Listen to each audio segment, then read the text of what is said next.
What's up, guys? What is up? Welcome back to Deck Talk Podcast. Boy, we got an episode for you today, and hopefully, it's going to be some good insight into some high school fishing. But if you don't know, I am Colin Burnett. And I am Norman Lee. This episode is brought to you by Riff Headgear. Riff is designed utilizing an innovative double-layer fabric system which provides ongoing ventilation and ultralight comfort. Riff isn't only protecting you, but it's protecting your way of life as an outdoorsman for the future. Whether you work, fish, hunt, or play, Riff has brought sun protection to another level, creating headwear that is comfortable, practical, and effective, ensuring your safety and giving you a peace of mind. Get your Riff headgear today at www.riffmask.com. Make sure to use discount code DECKTALK10 at checkout for instant savings. Again, that's www.riffmask.com. Make sure to use that discount code DECKTALK10. Heck yeah. But, and guys, we got also our special guest of tonight. If you do not know him, he is all over the Tennessee high school fishing tournament trail everywhere you go. Every time I get on there, I see some posts that Pressley has put. So, but if you don't know, we got Pressley Lannom with us tonight. What's up, brother? What's going What's on, up, guys? Preston? What's up? What's up? Glad to be on Man, here. and I tell you guys, if you do not know Presley, you need to get on Facebook and follow him. Just because, I mean, he's every time I turn around, he's posting pictures of him holding fish, and it's not just one fish. He's got like a handful of fish out there. But guys, yeah, he I met Presley about a year and a half, 2 years ago on Yeah. Chickamauga, Yep. and got to talk to him, and just talking to him, in which y'all will see um, the knowledge that he has, and just talking to him does not seem like somebody that is just now going into your junior year of high school. Yes, sir. So you ain't got to call me sir. Sorry, that's my Southern home training kicking in. I Yes, know, sir. I know, but we're all just buddies on here. So As I long mean, as you don't call him late for dinner, he's all good with it. yeah, just don't call me late for dinner.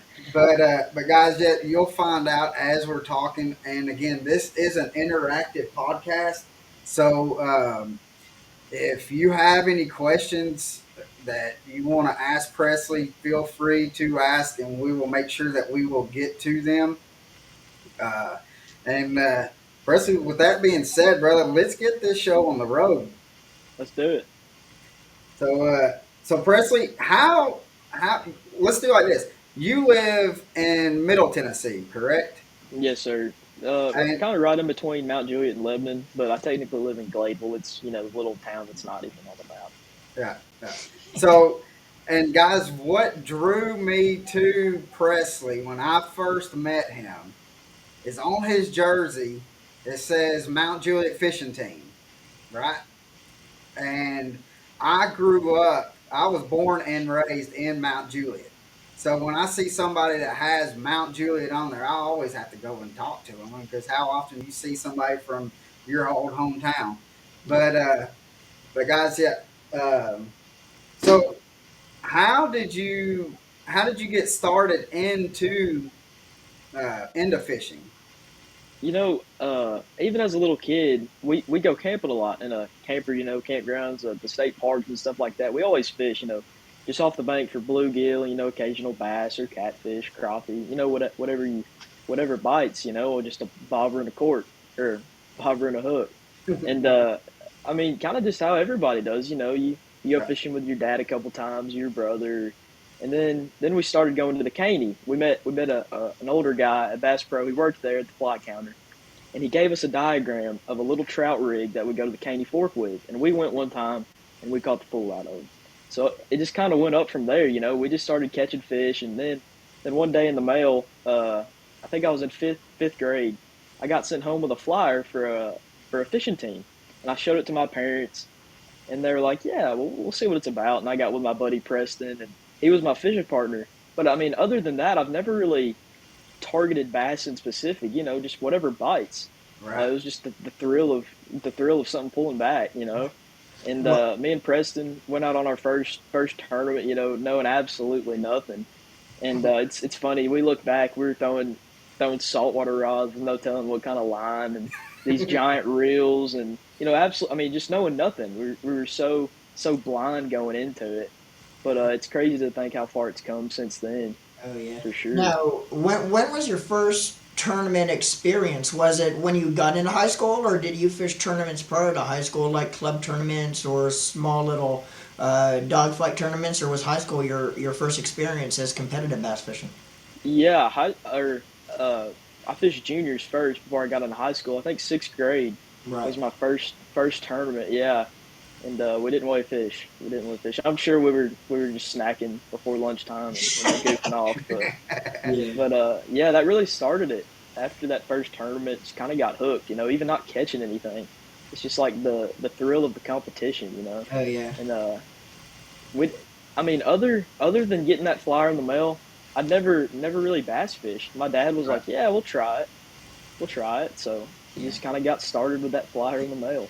Yeah, I don't know if you already mentioned it, Presley, but do you remember what was your first memory of fishing? I mean, you're going into your junior year in high school, so you don't have to remember back that far. But do you Yeah, remember kind of what your first memory was as a small child, being able to go fishing? I really don't. Man, I can't think of a specific time or a Yeah, specific fishing trip, but I remember all those days on McCaney with me and my dad and my sister. that's That awesome. those were really fun. I wish we got to do that more. I think we're actually going to go here in a couple of weeks, go Um, trout fishing. yeah. It's a fun time for sure. I haven't fished a caney in a long time, Yeah, but we used to fish Old Hickory like crazy. But yep, then we'd also go to Percy Priest and fish over there. I actually got a cousin of mine that he goes and kills some hybrid over there. He goes and he tears them up. yeah, So yeah. It's full of them for sure. yeah, we actually got Michael Lindell. He's from the Everglades down in South Florida, Okay, yeah. and he says, first of all, welcome to the Hammer Club, and it's awesome to see the future of fishing. What is your favorite style of fishing? That's a tough one. I usually say whatever the fish are eating, but I really love fishing offshore. I think it's one of those things you can do it all year round, and you can get right in a hurry, especially on the tournament side. And it's just fun. I love the thrill of graphing over them and seeing them, and then you turn right back around and you throw whatever you're throwing out there, and it bites. It's not like it's not something you visually see on the bank. It's you look at your mapping and you look at your graphs and you find them under the water, not looking at something on the bank. I think Right offshore fishing would have to be that. now, now did with fishing like with doing the offshore because like with me, my grandparent or my granddaddy and my dad, we always pounded the bank on Old Hickory. And then like we'd also go to Kentucky Lake, and but that's what I was used to, in which within like the past, I'd say 6 7 years, I've merged out to fishing some wedges. Yeah. But did that how is that how you kind of started, or did you like, all right, I want to just be out offshore to No, start I this? think I think definitely started out on the bank. It's a little more simple. I think learning to read the graphs and learning to read your mapping definitely takes time. It's an experience thing, I think. It is. But I don't think I really looked at offshore fishing when I first started. When I first started, because it's a lot of a mental game to me. Having the confidence to go out there and be like, that's what I'm looking at. That's a fish, or Yeah. that's a rock pile. That's a point under the water, or a current break. Is to me, it's a little more of a mental thing. Like just having the confidence to go out there is really what does it for me. And that's a good point right there, Presley. Too, is you just brought up mental point with fishing offshore and fishing structure that you really can't visibly see. But with that point being said, fishing in general, no matter what technique you're using, whether you're fishing stuff you could see on the bank, whether you're fishing whatever bait you're throwing, it's all, and a lot of people don't even fishermen don't realize this a lot of the time, but fishing's 50% mental, 50% upstairs. Because if you hit the lake in the morning and you don't think you're going to get bit, you're just wasting your time that day because of conditions or what have you, you're already lost. You Oh know, yeah, but yeah, if you for hit the sure. lake, every time you hit the lake, you go in with a positive attitude. I don't care what the conditions are. I don't care what bait I'm going to throw. I'm going to get bit no matter what. Chances are you're gonna get bit. And Yeah, you're gonna do a lot better than it's all up here. And so that was a good point you made about offshore. But you could kind of carry that to no matter what technique you like to fish or no matter what baits you like to throw. As long as you can keep that positive mental attitude, it'll be you're on the like swim lane. you'll do really well. Yeah. Oh yeah, for sure. It definitely confidence. If you can go out there and you tell yourself, "I'm gonna get bit doing Yeah, what I'm doing," yeah, and Yeah. if you don't have that confidence, I mean, whether you realize it or not, you're just not gonna be fishing as good as you would when you have that confidence of going out there and yeah. saying, "I'm gonna catch fish." Exactly, man. Okay. We got a good buddy of mine. He owns Ben Olay Lures, and so I'm telling you this so you can remind me here afterwards. Okay. Um, he said, "Hey, brother, about to have to go to football practice." He's got some little kids that they are some athletes and a half, I tell you. But he says, "Give this young man's uh, get this young man's contact information, and I will get with you." And then he's wanting to send you some baits and stuff, and talk to you and stuff like that. And he Yeah, makes some he let's makes do some it. awesome baits too. Yeah, he Good he deal. he does like a lot of hand Yeah, painting on whatever that yeah. you Oh want, yeah, and so it's my kind of stuff he right there. his I tell you, actually I haven't thrown it too terribly much with Norman in the boat because I don't want him to jack it from me, but You can't let all he's your got secrets a out. rat. Let's see, I might actually. He's got a rat that I've been smoking for the past 2 years, been smoking some bass on. A And rat. then, I mean, it's only about yay long, Yeah. but he's got one that is, it sounds like you're throwing a big old boulder in that's big enough. I mean, it's He monster. he has one But that when it hits the water, it sounds like you're dropping a center block from yeah. 2 stories up. Oh yeah. Oh yeah. But Fun he does stuff. the glide baits and he does like jerk baits and just any kind of crank baits and stuff. He hand paints everything. So, Yeah, that's awesome. uh, That takes talent. A lot of yeah. tedious stuff. So, what's up, Gino? Gino's a buddy of ours that's on pro staff with us at Spear Point Hooks. Yeah, Oh sweet. So yeah, later on, I'll send him if it's all right. I'll send him your Yeah. contact number and stuff, yeah. and then I'll give you his also. Awesome. So, but what was what what was your inspiration to get in, or who inspired you to get into? Was it just that magazine that kind of got it rolling, and then everybody else just kind of? Because I know that that your mom and dad and your family and stuff. I mean, play uh, a big part in your fishing and stuff. Uh, Yeah. is that really kind of what got you inspired? I know that they keep you pumped up about when you have a bad tournament. I know just talking to your dad and stuff that I mean he's one of those that you need at a halftime to pump you up and Oh yeah. Yeah. so My my dad, he's a different kind. My dad, I gotta love that dude. You can't not love him. I think I'm not really sure if one particular person inspired me to start fishing, but my dad definitely keeps me in it mentally. Really, I'm sure he knows that, but he's always told me I don't really care what you do, but as long as you give it 100% and you work yeah, hard and you Exactly. try to make it happen, I'll be right there behind you. And he always has been. I played baseball before I started fishing, and I quit baseball so I could put it all into fishing. And he's been right there with me every step of the way. So Yeah, and I I don't gotta care give that what spot to kind. him. Well, Yeah, and I was gonna say I don't care what kind of an athlete you are, Presley. Whether you're a football player, baseball player, whether you're a fisherman, if you want to make a career of it, the biggest thing in your life is going to be your support system. Because yeah, without a good support system at home, uh, you're not going to make it no matter what you do. Yeah. Yeah, I mean even in life in general. Not even talking about sports. That support system, dude, at your house, with right now being your dad and your family there, but they're the biggest thing that's going to allow you to be successful in whatever you do, whether and like with you, in your fishing career. Uh, Yeah, for sure. I've been blessed with some really good family and friends, and I got to thank God for that one. oh, I've really amen. been yeah. blessed for sure. Excuse me. Um, so, how do you think fishing high school events will help you to be a better angler later on down the road? I think high school kind of sets you up for the big stage.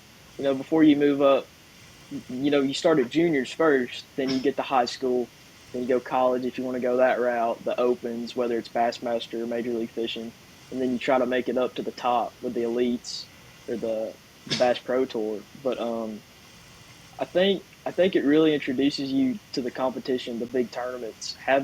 I mean, there are some hammers in high school, and Yeah, those guys can catch them. It teaches you to try to win, but it also teaches you how to lose too, and just keep pushing forward to try to make well, it up to the top. right, and that's a big hurdle to. I mean, Yeah. because you're not always going to win, Mm-hmm. and and which Norman and I we tell people all the time, fishing tournaments is probably the most even level field in any kind of sports out there because Yep.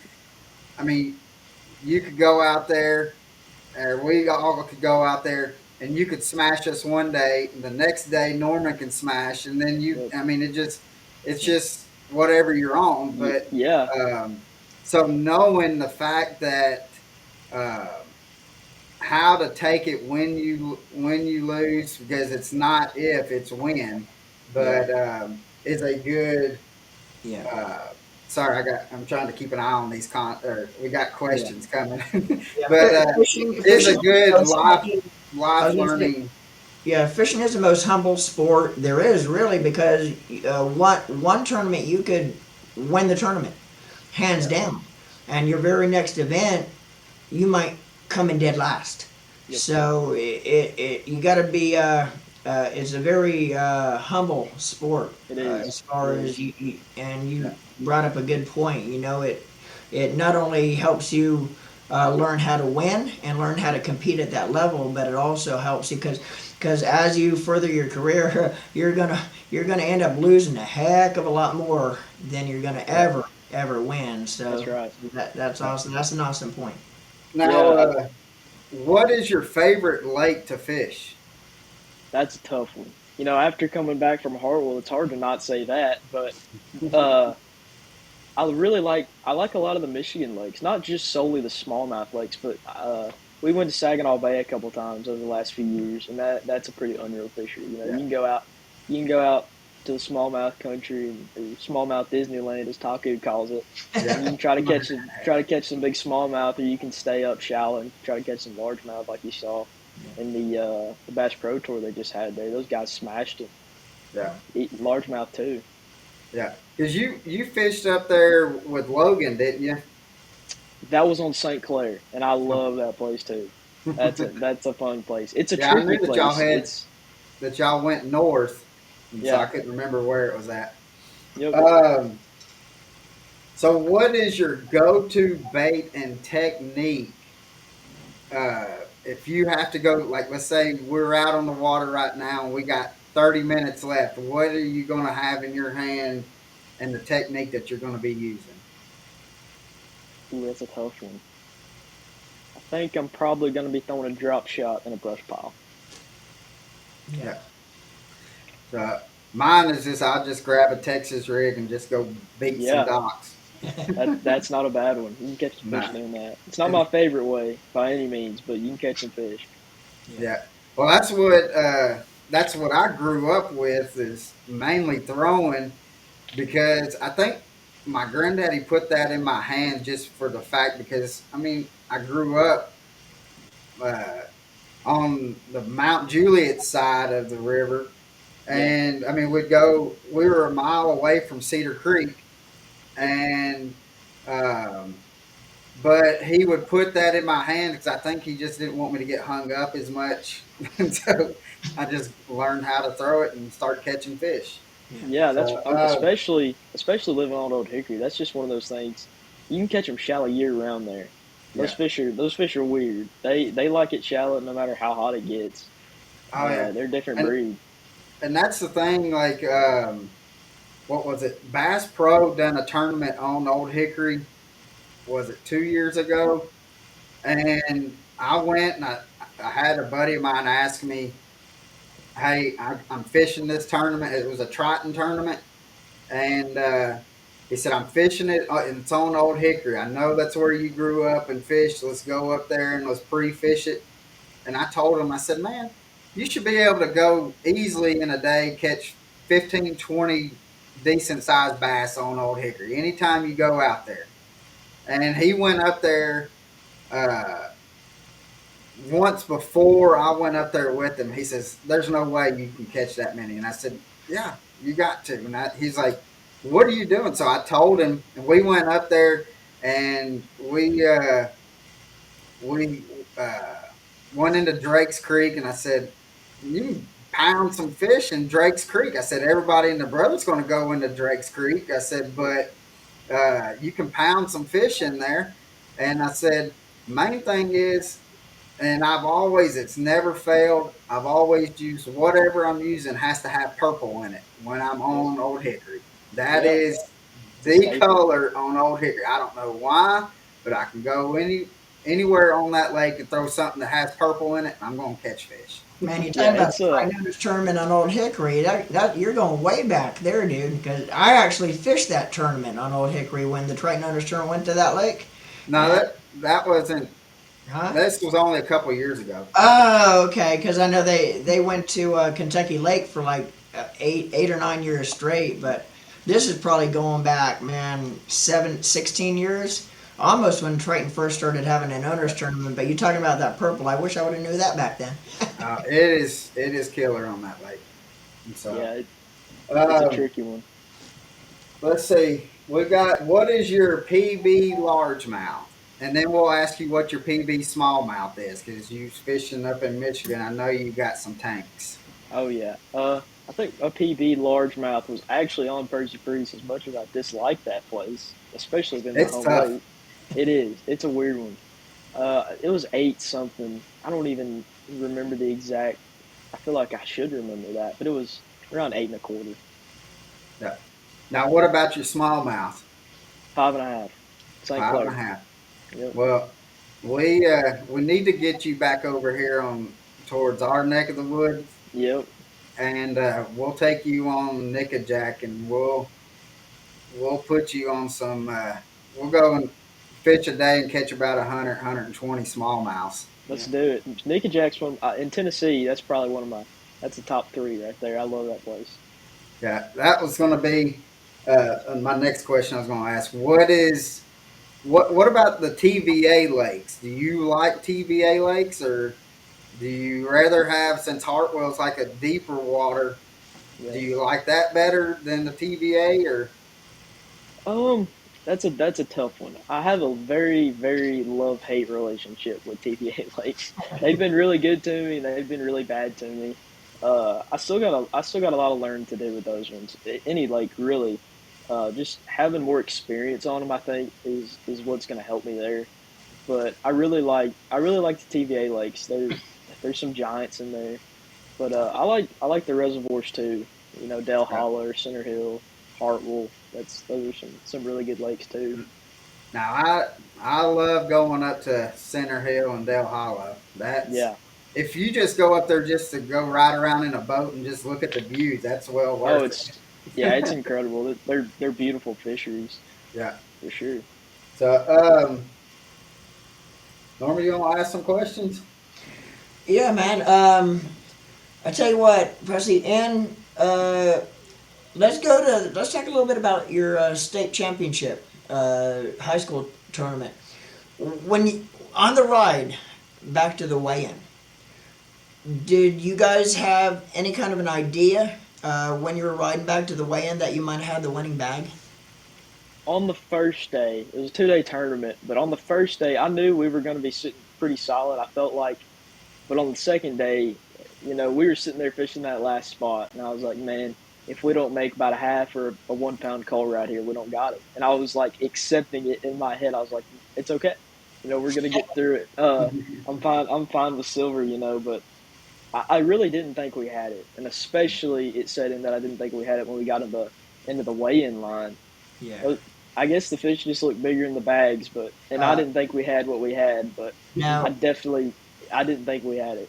what was going through your mind though when it was down to like yourself and maybe one other team to weigh in? What kind of was going through your mind before it actually was called out and you were declared the winner? I mean, I could just imagine the thoughts going through your mind at that time. Yeah, it's a surreal feeling. I remember it was us, and we were standing up there. Jake Davis, he turned us around up on that stage and made us stare straight into the wall so we couldn't see anything.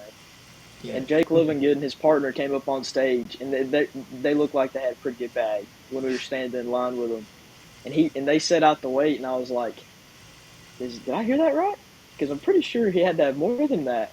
And I was just like, no way. Like me and my partner Trevor, we were standing up there staring at that wall, whispering to each other. I said, we don't have it. We just don't. He said, no, we don't. I said, it's okay. We'll make it.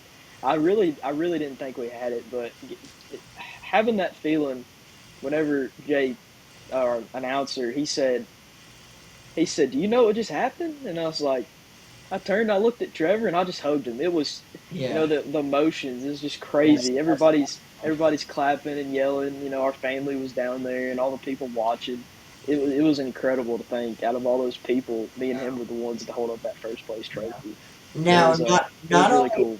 well, not only holding the state championship title, but you guys are also, and correct me if I'm wrong, but you guys are also ranked number 5 in the nation with that win, correct?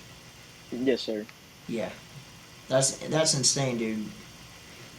Congratulations too, by the way. That is a remarkable accomplishment. And just think too, and me and Colin were talking about this earlier. You got 2 more years of high school. You're just going into your junior year, so man, you are killing it now, and you still got 2 more years to improve on what you've already started, and the path you're already leading in your high school career, dude. That's just Yeah. Thank you. We've learned a Now, lot. We've learned a lot in a short amount of time, and I'm looking forward to the next couple of years. We still have plenty of room to grow, and I'm definitely looking forward to it. Hopefully, we can keep up the pace. good deal, yeah. man. Now, does it when you went and fished at Hartwell? Did that with winning the state championship? Did it feel like you had more pressure on you, or were you just kind of I got my job. This is what I got to do at Hartwell. I'm not worried about what I've done in my past. Hartwell is what I'm thinking. Yeah, I try to put all the emotions out. I try to, just cut everything out other than, nothing else matters right now. It's no different than any tournament. We're just going to go out here. We're going to try to find some fish. We're going to try to catch one in the tournament. But then in the back of your head, you have that thought, we just won a state championship. There's probably a couple eyes on us right now. So people might expect you to do a little bit better. But I definitely try to put that out for sure. Not let anything in your head other than it's just another tournament. Don't let the title of it scare you. Don't let your competition scare you. It's not you versus other people. It's just you versus the fish. Now, in your high school career so far, have you repeated any lakes that you don't fish a lot? Maybe go to them a second time in competition. And I guess where I'm going with that question is, if you've repeated any lakes so far that you haven't fished that much in your life, how hard is it? I know growing up on like Old Hickory Lake, that's your home lake, and I'm sure you deal with it there too. How hard is it going back to a place a second time around, not, to get fishing by memory out of your head? knowing you basically got to throw away everything that you know from when you were there before. Yeah, for sure. On Hartwell, actually, this last year, me and my sister qualified last year for the national championship, and we thought we had a little thing figured out, and everything changes right before the tournament, and some fish decided not to bite, and we were like 18th from dead last, and going into this last year, a couple weeks ago at Hartwell, it was that thought was in the back of my head, like this might just be another last year, try not to get the experience of what we were doing, not let that get in the way, but definitely wanted to try it and see if we could Yeah. do it again and try to catch some fish like we did in practice. But um, it was definitely a mental challenge. Yeah. Like, man, I hope it's not as bad as last year. Now, how much time in practice do you spend looking at a graft, or do you look at a graft longer than you do actually having a rod in your hand, or I think it uh, depends, time of year or what lake we're at. At Hartwell, there was a lot of time behind the graph. It was, I mean, at least 50 or 75% of our practice, yeah, especially after about morning. It was a lot of time after that morning bite. A lot of time behind the graphs looking. yeah. Now, what is the most exciting thing about fishing high school tournaments, or just fishing tournaments in general to you? What's your most exciting thing about it? It's not. I mean, as fun as catching fish is, and as fun as you feel that bite and you set the hook and there's one there. I think my favorite part of fishing is the weigh-in. You've got your fish. Everybody's asking what you got. You put them in the bag. You walk up. You hear what everybody else has. You're thinking about where you're going to be, and like just there's so much happening at once, and it's like the adrenaline rush of weighing them in and hearing what you actually have versus what you thought you had. Everybody's asking you how you did and telling you good job. You're talking to other people, hearing how they did. It's just like there's so much happening at once. It's just I don't know. I just love the feeling of weigh-in. It's Yeah, it's uh it's pretty fun. That's awesome. yeah. I enjoy the weigh-in line because I love hearing uh, the fact, because I can't remember. I had a buddy of mine tell me, like, one of the first tournaments that I ever fished, and I was like, man, I lost a good one at the boat and stuff like that. And he said, don't ever talk about losing one at the boat. Don't be one of them guys. And Yeah, so after that, I stopped doing that. But then now, as I got older and stuff, I like hearing the people kind of, I guess you say, whining about, well, I missed this one. I had, or I didn't, something was wrong with my bait or something like that. That yeah, I do enjoy that. But my favorite part has got to be the blast off. I yep, once that hot foot is hit and you're ready, and that wind blowing and stuff like that. There's nothing like, I don't. To yep. me, that's my favorite part. And then it happens, and it's like first 5 minutes of the Yeah. tournament. Yeah, Yeah, that's the that's blast off is definitely when it gets that gives you that adrenaline rush, and Yeah, once you blast off, you get that adrenaline pumping. There's no other feeling like it when you get that adrenaline rush right when you're getting on plane and hammering down. You got all these other boats all around you taking off, going to wherever they're going, and that adrenaline rush, dude, it lasts all day, and it doesn't go away till you sit down on the couch, the hotel, no matter where you are. That adrenaline rush stays with you all throughout the weigh-in, and it doesn't leave until you sit down at the end of the day and just you know. So yeah, yeah, I would say yeah, like you call definitely. it the blast off, but not only that, but the entire day with that, just carry that adrenaline rush all day long. That really gets me going. Now we got a question for you. A guy named Jason says, I've got a 6-year-old boy that loves fishing. How did you get started? And he's wanting to get him into like tournament fishing. So how did you get into tournament fishing so I can get my son in?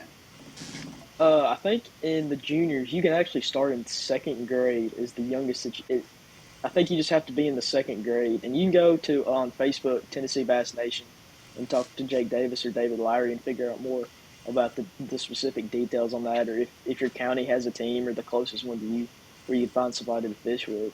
But I think until you get to second grade, I don't think you can join a team. So are the junior tournaments, are they more or less like an adult junior tournaments where the adults fishing with them also, or is it just The strictly like the junior is fishing like how y'all are fishing? Yeah, the juniors is a little bit different than high school. You know, in high school, pretty much all the boat can do is they can drive. Yeah, They can't tie your knots or anything like that. But in juniors, they can help out a little bit more. They can help you pick a backlash out and they can net the fish. But no, they still don't fish in juniors either. yeah, and and it's interesting. And I just thought of this as you were saying that. Um, with watching you, uh, like your videos and stuff, to watch how you and your partner work together. I mean, because as soon as one of y'all hooks up, I mean, it is. I mean, it's like that. The other person has the net. Y'all ready to go, and it's amazing the the partnership that y'all have, that it's all synced in, and it seems like, I mean, and which I know what you said last year. You fished with your sister, Yep. and did that take time uh, to get that way with your partner this year? Is it just something that just kind of just comes instantly for y'all? Uh, I think it comes a little bit natural for both of us. Yeah, Me and Trevor just get along really good. We fish well together. We kind of just like tune up and sink in together and just kind of go with the flow. Uh, Me and Trevor actually we haven't been fishing together, but about 2 years. But before that, in like third grade, we played basketball together, and at our league, in the county or whatever. And he was always way better than me at basketball. We're a little bit more tight on the fishing side. I think we have like a not even like an official competition, but who can get to the net fastest. I think that's actually a thing between me and him. But we fish really good together. We get along good. It's not just him making a decision or just me making a decision. It's a team thing all the way. Yeah. It's right. not a That's the competition way either. it. Who That's can the way it catch should who be. can catch more, or who can catch more fish on a specific day. But and definitely no talking about who caught more in the weigh-in line, because I don't want him to tell everybody he outfishes me. But I think we work pretty good as a team. I got to give a shout out to him. He's Yeah, a pretty good and partner. I've noticed that. I mean, and just how like y'all move on the deck and stuff like that around each other. I mean, you can tell that y'all are pretty good teammates together. So Yeah, he's a um, good one. now we want you to give a little shout out to your sponsors, because I know you've got some quite a few of them, but we don't want you to miss a podcast where you don't give them the shout outs, because they help out a lot. So Oh yeah, they sure do. I got to give a big shout out to Two Rivers Ford. Got with them this year. They're phenomenal. All the guys over there, Chris Taylor and Miss Tammy. I gotta love those guys and gals. Grade A construction too. Um, they help out a lot. And Torn Outdoors, Apex Tackles, Seaguar, the best line out there. I've wrestled some giants on some small line with Seaguar. All the bait companies that sponsor me, man. I wouldn't have them if I didn't believe in them and believe in what I'm throwing. They make some really good products for yeah, sure. yeah, and and I mean we have to. I mean we we couldn't do as much as what we do if it wasn't for the sponsorships. And you definitely, with being more the tournament, we don't fish nearly as many tournaments as you. So I mean, you definitely, them sponsors really make a help out a whole lot, and They they do. might not realize it, but it's always great to kind of tell them things and stuff every Oh chance. yeah, our sponsors, not even just personal sponsors, but people that sponsor the state trail and all of our regional trails. They're what make it possible. Yeah, For sure. You gotta give a big thanks to all those guys that believe in us and believe in what we do.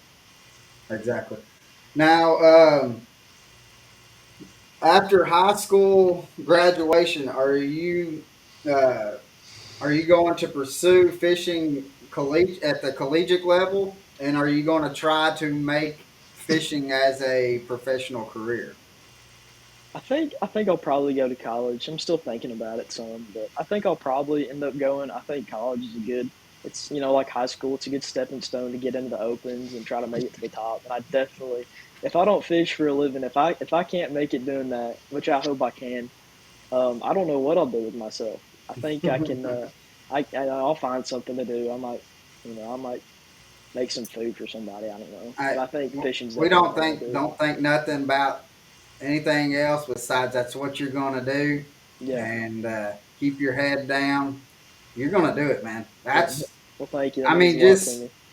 just seeing and I talking to Norman and stuff, and I was telling him just seeing how like you've progressed in the year and a half, 2 years that I've known you, that you've progressed, and it's just amazing. And you're just going to keep on getting stronger and stronger, and building that career. I believe that you have as long as you keep your head down, and you're gonna do pretty good. And And that's Thank you. That means a lot to me. yeah, and no matter what you do in life, whether you want to further your fishing career and try to become a professional bass fisherman, or no matter what you do, if you work in a restaurant, no matter what you do in life, you gotta, the 100% name of the game is you gotta love what you do. Doesn't Yeah. matter if you're a fisherman or no matter what you do as a job, love it, and give 100% your all in whatever you do. And if you do that, you're going to have a happy life. And I say this I say this a lot. You hear it coming out of my mouth. Um, if you don't like what you're doing, you might as well stop what you're doing. And fishing to me, I've never got to the point where I wake up in the morning and I don't get excited about going fishing. I still get excited about hitting the lake today, like I did when I was 20 years old, starting to fish my first club tournament. I've never lost that drive, never lost that love of the sport, and I enjoy getting up to go to the lake today just like back then. So as soon as it starts becoming a job and all the fun's gone away from it, that's time to quit and do something else. And that doesn't only go for fishing; it goes for whatever you do in life as a job or as a career. You got to love what you do, and you got to put 100% all into whatever you do. Yep, for sure. and we got another question. Um, how do you get if you're trying to fish a new bait? How do you get to where that is one of your go-to baits? I think the biggest thing with something new is having confidence in it. Just going out there, and if you think, hey, I might be able to catch something on this, I mean, just pick it up and throw it for a little bit. I mean, you don't have to pick up a 10-inch glide bait in the biggest tournament of your life and throw it, but I mean, go out there and experiment a little bit. Just if you can catch a couple fish on one thing and just keep building confidence, that's how I get to comfortable throwing Yeah, something, thinking I can catch a fish on that. And it all goes back to what we're talking about towards the beginning of the podcast too. It's all up here. If you Yeah, go out with a it is. certain bait that if you have 100% confidence that you're going to get bit on that bait, chances are you're going to get bit on it. But if you don't think you're going to, you're just throwing it to throw it. Might as well put it away. Yeah, that's right. yeah. You gotta believe in Now, what you're doing. here's another question: has tournament fishing changed your attitude on fishing? Um, Maybe a little bit. Yeah. I definitely think tournament fishing, every time I go out, even if I'm fun fishing, is an opportunity to better myself and learn something new. Even if I'm just fun fishing, with a buddy or with my mom or dad, uh, I try to think of ways that I can get better for the tournament side and get better. I think tournament fishing teaches me to enjoy the off time too. Yeah. I absolutely love the adrenaline rush of the competition. I'm such a competitive person, just like my dad. I think he might be a little bit more competitive than me. Uh, but I really enjoy the off time too. Getting Yeah, to appreciate that is definitely something I've learned. yeah. Now, Norman knows where I'm about to go with this because my brother-in-law is on, and Oh, he asked this question. every podcast. He had to go to Central Florida to deliver Little Debbie, so he's actually on his way back home, but he's watching the podcast, and hopefully he's not driving the big truck. Uh, but his question is, uh, what is your go-to snack in a boat? Ooh, that's a tough one.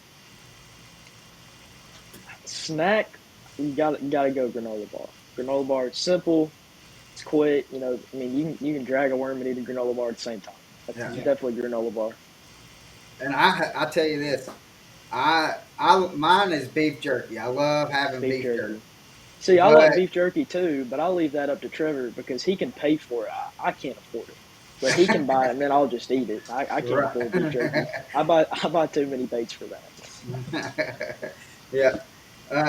But I tell you, now when it's cold, I'd rather have a sandwich when it's cold Yep. because that's kind of how I time my cast. Is if I can eat a sandwich in in a cast. Um, let's see. Who has been your biggest supporter in your young career? Ooh, that's a good one. Definitely my parents. My parents have been there right with me every step of the way. Even in the good seasons and the bad seasons and the rough tournaments and the good ones. They're always right there with me to back me up. Not just financially but mentally. Giving that pat on the back when you suck it up a little bit, and Yeah. that hug when you get off the stage.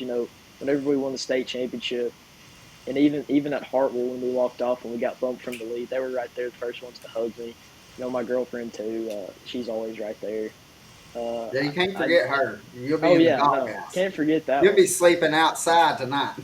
Yeah, that's You up right. there in Sevierville with her family. Yep. Yeah, I have a really good family. Even my sister and my brothers. Fishing with Morgan was one of my favorite times. I got a lot of good memories from that. Yeah. Uh, I just love my family. They've always been good to me. Uh, Another question is, what is your favorite rod and reel that you use and why?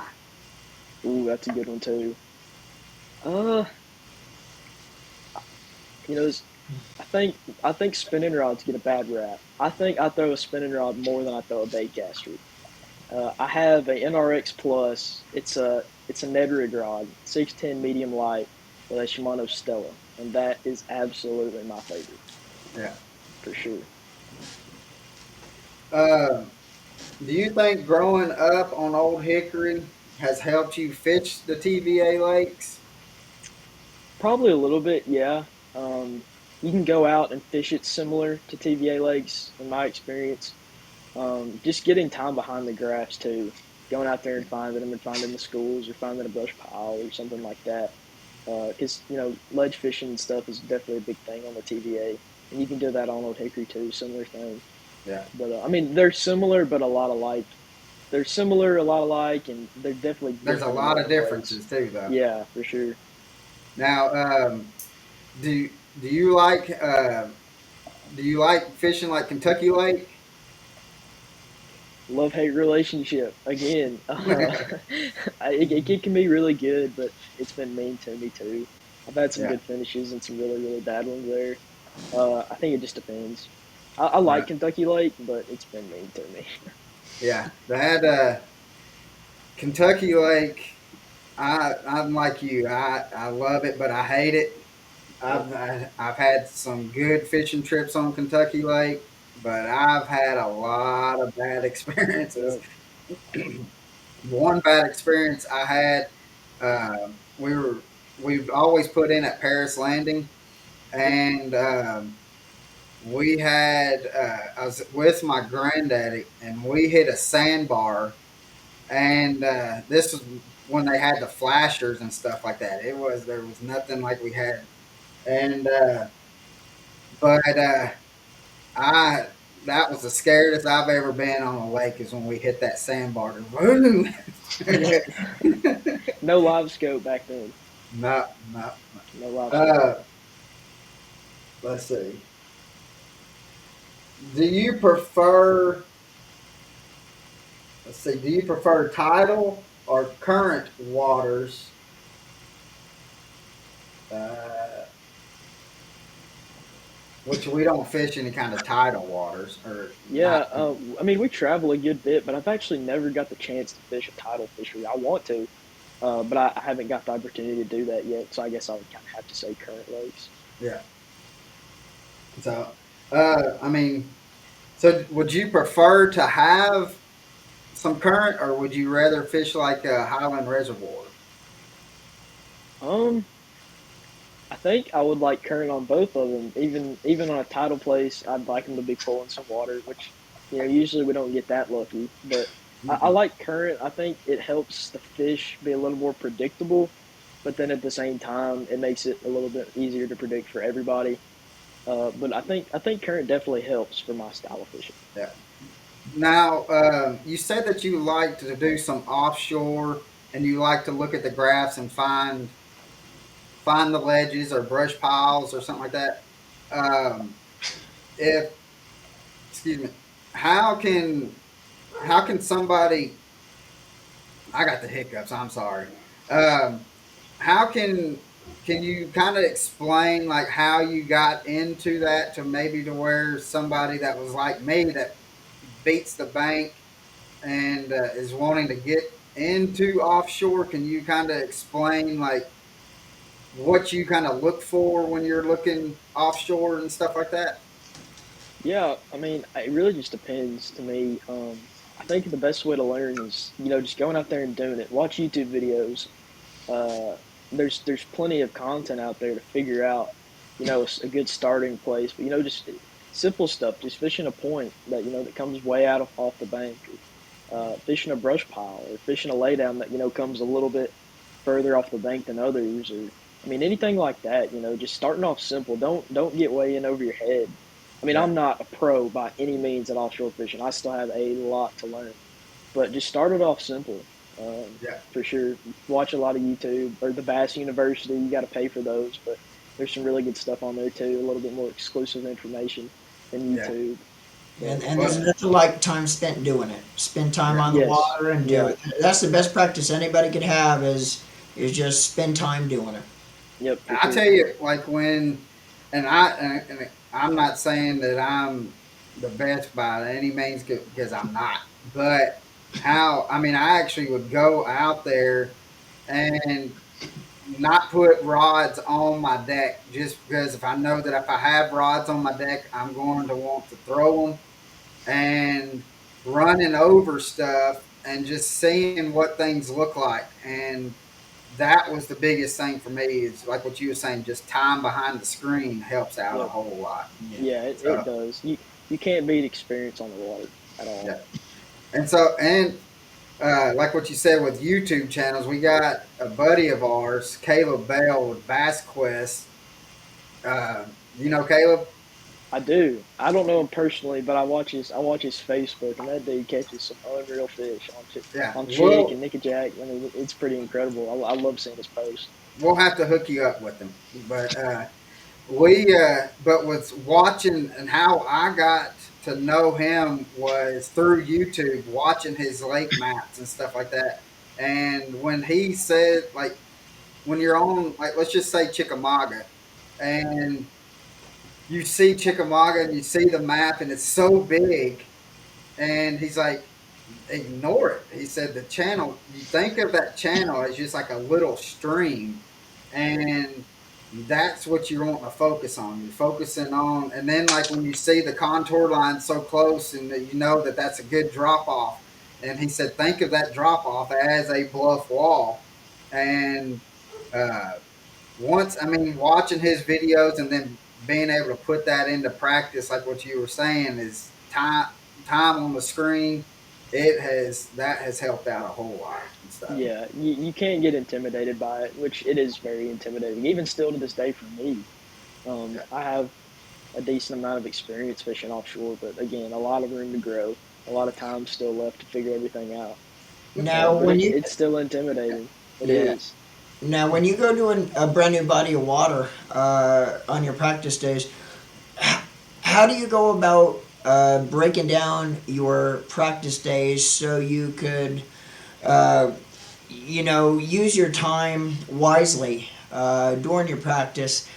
Uh, Now, to me, when I back in the day when I went to a brand new body of water, the first thing I would do is I would kind of break down the lake, and I would basically take one section, and that is what I would focus on for the entire tournament. Because some of these bodies of water you go to, especially for the first time, they're so big, they can be so overwhelming when you get out there. It's like you could. It's so easy to catch yourself running 20 miles downriver and then running 5 miles back and running another 30 miles the other direction, but all you're doing really is wasting time where you can be put into kind of breaking down a certain section of the lake.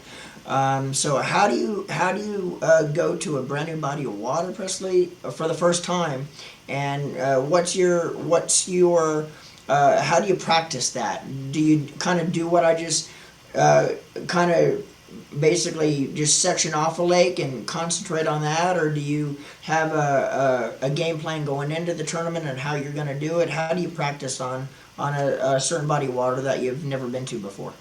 Yeah, for me, practice usually starts before you even hook the boat up. Before you even leave the house. Watching YouTube videos and studying the map and talking to people and watching old Bassmaster videos for the big lakes. Just doing some background research on those lakes, but at the same time, you don't want to get too much of a decision in your head of what you're going to do before you even get there, Right. because it's not the same day, it's not the same conditions always. But you can, I think doing research before you even get there can help you out a lot, but also it can hurt you. But yeah, whenever we actually get there, I think breaking it down, looking at the conditions, do I think upriver is going to be better, down lake? I usually just split it up into a section. We're going to fish here, and then if we don't do any good, we're going to swap it up and we're going to go up here. Yeah. And not getting spun out. Don't run around like a chicken with your head cut off. Yeah. That's you Yeah. get spun out really quick, Real quick. really quick doing that. Do you use Google Earth when you are doing your map studies and stuff like that? Do you use that any? A little bit, yeah. Not a ton. Mostly just Navionics. You're going and sitting out in the boat, looking at your Lake Master, your sea map, Yeah. looking at stuff like that. Yeah. Now I'm going to let you can answer who this is by the question. It says, "Where did you find your hammer of a boat captain?" Oh, hey, he kind of got stuck with me when I was really little. I mean, he's all right, I guess. Yeah, Yeah, I you found just him. tolerate him, right? Yeah, I mean, he's kind of always been there. I don't know where he came from, but he's always been there. So that's good to see that your dad's on here and he's popping little jokes with you. Oh, I'm sure Um, he is. well, I had another question somewhere. Norman, you got? Let me find this. You got another question? Um, Except for the last question, I'm pretty good, man. Okay. Uh, Now, uh, do Finish you this up. have do you have a college in mind that you're wanting to go fish for or fish with, I, or I'm you still still looking kind of into it. open? Yeah, still thinking if I can get a scholarship, I'll probably go. But I haven't really, dug too far into any of them, which I probably should start doing, getting closer to my senior year. But I Yeah. don't really think I have one, set in stone yet. I mean, there's one that's not too far from you. Bethel is Yeah. a heck of a team, but it's also the head football coach is actually from Mount Juliet. Oh, really? Yeah, I Yeah. didn't know that. That's Yeah. cool. Michael Jasper, and so Now, um, if you do go to college, though, is fishing going to be a decision maker on if you go or where you go? If you do decide to go to college, is it going to be because of fishing? Probably. Yes, sir. Yeah. now have you tried like kayak fishing, or is that something that you're interested in, or not so much? We fish out of kayak some when we go to the Caney Fork or the Obi River too, but I haven't really bass fished out of it. I know there's some fish to be caught where a kayak can get to where a boat can't, but I haven't really gotten into bass fishing. I usually just get irritated with it. because I'm not very good at maneuvering in a kayak. But Yeah, that's mostly, how I had some kayaks and or some fishing kayaks, and that was the thing for me was one. I mean, I didn't have like the ones that you see out there now that has like the trolling motor or whatever to let the them. pedal drive, yeah. Yeah, I had to use the old muscles and paddle my way or everywhere I went. Yeah, I And think if you had a really good setup, it'd probably be a little bit more enjoyable. But for oh, me, I guarantee I'm it. sticking to the gas powered stuff. I tell you what, I'd like to give all the props in the world to all that because me and Colin have a couple kayak buddies now that we met over the years, and boy, I could give all the props to the world and kayak fishermen because I have a hard time standing on the deck of my bass boat for 8 hours uh, fishing, and I could just imagine myself having to sit in a little confined area. I guess just because I'm so used to the Yeah, space, I don't know if I'd be able to sit in a confined space and be able to keep myself upright for 8 hours. yeah. I mean, when you look at it, the college trails have a lot of college kayak tournaments, and you look at it, you know, they of course they do it by inches and not weight. But Yeah. when you look at what the caliber of fish they're weighing, I mean, it's impressive. Oh Yeah, You yeah. know, I can't even catch that out of a boat most of the time. These Yeah. guys are going out in kayaks and catching them. They're hammers. Carson Newman College has a really good team. There's some hammers out there too, fishing out of kayaks. There's I think it's the Hobie series. Yeah. I mean, those Mhm. guys yeah, can catch them. they are. Um, Logan Evans is on. He Uh says, oh, "Hey, I know that guy. He's a hammer." So, what's up, what's Logan? up, Logan? And actually, Logan, uh, he just finished up his senior year high Yep, school, yep. and he's going. Oh crap! It's in Kentucky. I can't Campbellville. remember. I can't do what. I think he's going to Campbellsville. I'm pretty sure. I think that's right. Yeah. Yep, So he's a yep. hammer too. He is. That dude can catch some fish. Yeah. So He had a really good high school career. I'm proud of him. He yeah, got a good scholarship at the state championship. That was awesome. I was happy to see that. yeah. So another question, and this will be our last question from, and then Norman will ask our final question.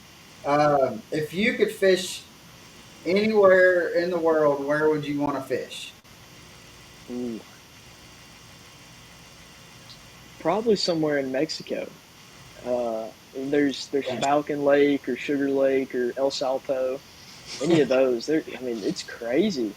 Yeah, I really want to go to Fork sometime too, Lake Fork in yeah. Texas. That Uh, I want to do. Us Norman and I were talking about doing a swing to where we go out, fish Forks, Rayburn, and then shoot up and hit Grant, and then just kind of make a loop back on. yeah, And so yeah, that that'd be awesome. I'd love to yeah. do that. So yeah, but I think if I had the time and the money to be able to go to Brazil and go hammer on some big peacocks, I think that's Oh what I'd yeah, want to do. I can remember those were some of the first fishing videos I ever watched, and I was like, man, I want to do that. You know, they're yanking that popper, chuggers, whatever they call them.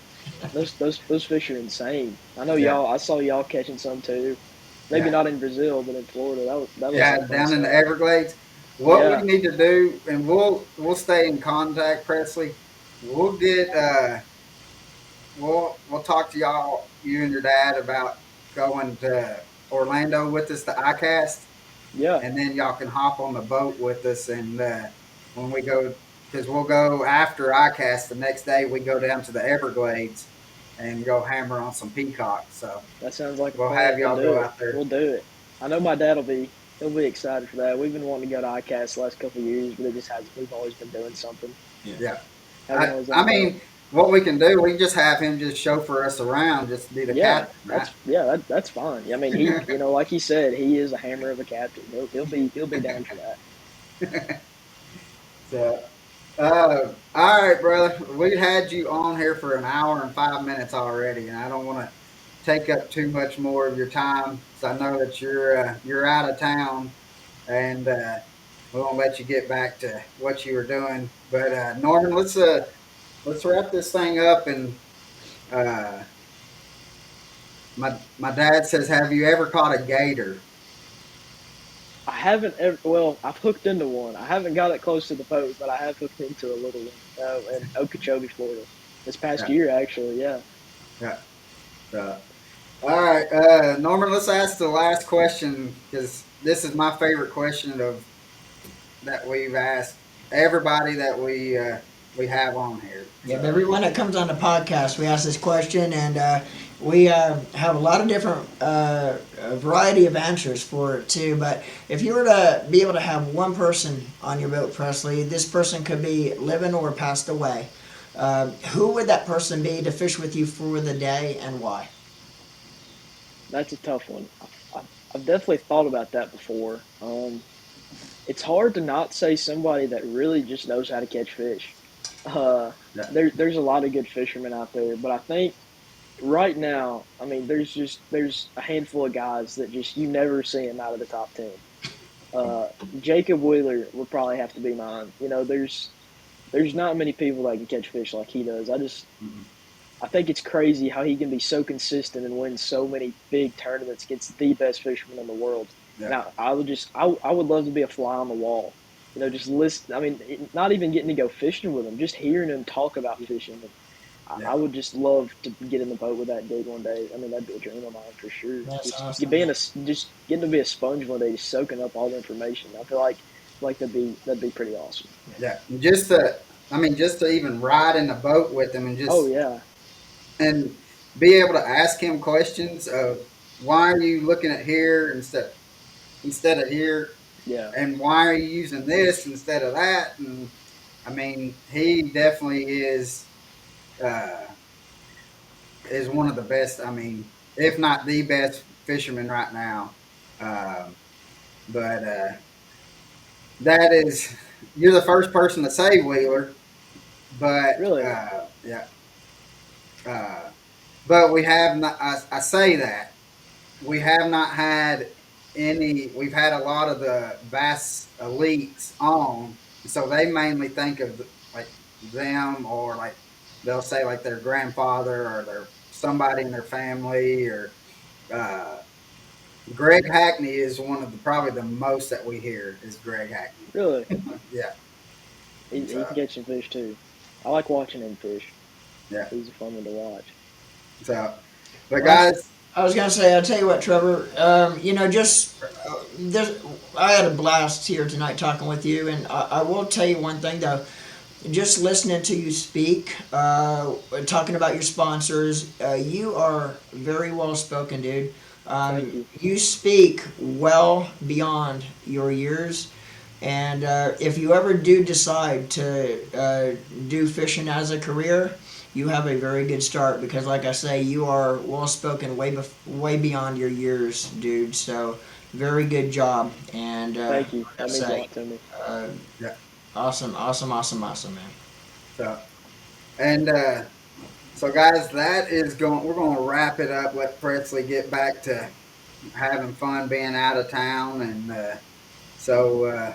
But Presley, man, we deeply appreciate you coming on here. I've been looking forward to having you on, Yeah, and for sure. Thanks for having me. It's been a good time. I'll definitely have to come back on sometime. oh yeah, especially we want to talk to you next year about this time, definitely when we can see two of them big blue trophies up. We'll try to make it happen. We will try Yeah. to make it happen. Yeah. So, but guys, make sure you go to the Deck Talk Podcast YouTube channel, hit that subscribe button, because again, we are going to eventually get all this moved to where it's not going to be on Facebook or Norman's or mine YouTube channel. It's going to be strictly on that Deck Talk podcast. We're trying to grow that. So if you can go and hit that subscribe button to it, because we're already got 2 months booked out of special guests that is coming on, and we've got more hammers just like Presley coming on here, and one of these days, Presley, we're going to be able instead of say high school champion, we're going to say hopefully we're going to be able to say classic winner here pretty Yeah, soon with you. So hopefully. Well, that'd be a dream for sure. I'd yeah, love to be able to hear that. Keep doing what you're doing. yeah, Thank you you, got it, thank man. you. You just keep your head straight, and you got the support system behind you to be able to do it, brother. So, Yes, sir. but uh, but guys, we're gonna get off here. Fat Boy's hungry. Norman's always hungry, and we're gonna get off here. Uh, thanks for watching, and we're gonna see y'all out on the water. Tight See you lines, guys. live the passion, guys.